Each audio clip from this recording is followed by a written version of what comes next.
Assalamualaikum warahmatullahi wabarakatuh. Kami dari kelompok dengan anggota Aldi Nur Aisyah, Cut Alia Salsabila, Kaila Khairunisa Hakim, dan Salwaratula Cindy.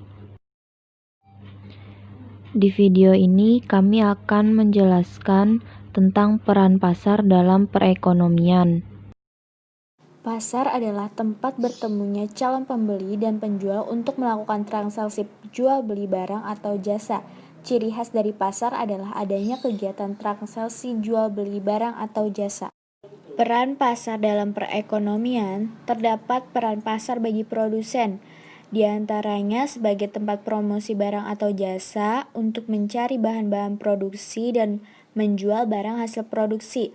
Terdapat juga peran pasar bagi konsumen, sebagai tempat untuk memenuhi kebutuhan hidupnya sehari-hari, untuk mendapatkan barang yang dibutuhkan, dan untuk menawarkan sumber daya yang dimilikinya.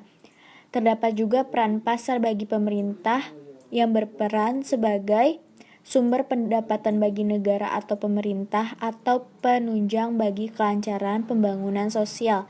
Karena terdapat bahan bangunan sebagai penunjang pembangunan dan pasar, pemerintah memperoleh pendapatan yang kemudian pendapatan itu dipakai untuk pembangunan. Assalamualaikum warahmatullahi wabarakatuh. Nama saya Kaila Khairunisa Hakim akan menjelaskan tentang macam-macam pasar. Yang pertama itu pasar berdasarkan sifat dan penyerahannya. Yang A, pasar konkret atau nyata. Dalam pasar nyata terdapat penjual, pembeli, dan barang yang diperjualbelikan dalam suatu tempat. Yang B, pasar abstrak. Proses interaksi, hubungan timbal balik yang dilakukan penjual dan pembeli dalam rangka mencapai kesepakatan harga dan barang output yang akan diperjualbelikan. Yang kedua yaitu pasar berdasarkan jenis barang yang diperjualbelikan. Yang A yaitu pasar barang konsumsi. Seperti namanya, pasar ini memperjualbelikan barang-barang yang dikonsumsi secara langsung. Mungkin ini adalah pasar yang paling sering kamu ketahui. Contohnya yaitu pasar yang menjual barang-barang kebutuhan sehari-hari seperti sayur mayur dan lain-lain. B. Pasar barang produksi. Berbeda dengan pasar barang konsumsi, pasar ini memperdagangkan faktor-faktor produksi. Contohnya pasar yang menjual mesin-mesin produksi, alat pertanian, dan alat transportasi. Yang ketiga yaitu menurut luasnya jaringan distribusi. Yang A, pasar setempat atau pasar lokal, yaitu pasar yang memperdagangkan barang-barang yang dibutuhkan oleh konsumen atau masyarakat yang bertempat tinggal di sekitar. Contohnya yaitu seperti barang yang tidak tahan lama seperti sayur mayur, lauk pauk, dan buah-buahan. Yang B, ada pasar daerah, yaitu pasar yang meliputi daerah tertentu lebih luas dari pasar setempat. Misalnya yaitu pasar di kota-kota kabupaten, kota madya seperti Pasar Klewer di Solo, Pasar Johar di Semarang, Pasar Beringharjo di Yogyakarta.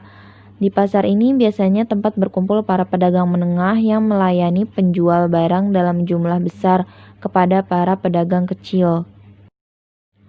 Yang C yaitu pasar nasional, yaitu pasar yang meliputi wilayah satu negara tertentu. Pasar nasional memperdagangkan barang-barang yang dibutuhkan oleh masyarakat dalam suatu negara. Misalnya barang yang dikonsumsi seperti pakaian, mesin industri, kendaraan, juga faktor-faktor produksi seperti tenaga kerja, modal, dan lain-lain. Sehingga pasar uang dan pasar modal termasuk pasar nasional. Yang D yaitu pasar internasional, yaitu pasar yang memperdagangkan barang-barang yang dibutuhkan oleh masyarakat di seluruh dunia. Barang-barang yang diperdagangkan di pasar internasional harus memenuhi beberapa syarat, di antara lain tahan lama dan tidak mudah rusak, berkualitas tinggi dan terjamin, serta dibutuhkan oleh masyarakat dunia. Yang termasuk pasar internasional diantaranya adalah pasar tembakau di Bremen, Jerman, pasar intan di Amsterdam, Belanda, pasar kopi di Santos, Brazil, pasar karet di New York, Amerika Serikat, dan sebagainya. Yang keempat yaitu menurut waktu bertemunya antara pembeli dan penjual. Yang A, ada pasar harian, yaitu pasar yang berlangsung setiap hari. Yang B, pasar-pasaran sepasar 5 hari, yaitu pasar yang berlangsung setiap 5 hari sekali. Yang C, pasar mingguan, yaitu pasar yang berlangsung setiap seminggu sekali. Pasar bulanan, pasar tahunan, dan pasar musiman sama seperti pasar mingguan, yaitu pasar yang berlangsung setiap bulan atau tahun atau musim sekali. Yang kelima yaitu menurut strukturnya.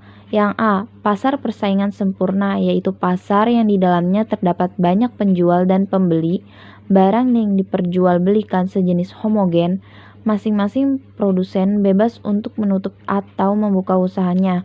Misalnya, para hasil-hasil pertanian seperti beras, buah-buahan, dan sayur-sayuran. Yang B yaitu pasar monopoli, yaitu pasar yang di dalamnya terdapat satu penjual atau penjual tunggal dan banyak pembelinya. Misalnya pasar untuk perusahaan-perusahaan PLN, Telkom, dan Perumka. Yang C, pasar persaingan monopolistis, yaitu pasar yang di dalamnya terdapat banyak penjual macam barang tertentu. Misal, biasanya terjadi di sektor perdagangan eceran dan jasa seperti pompa bensin, toko bahan pangan.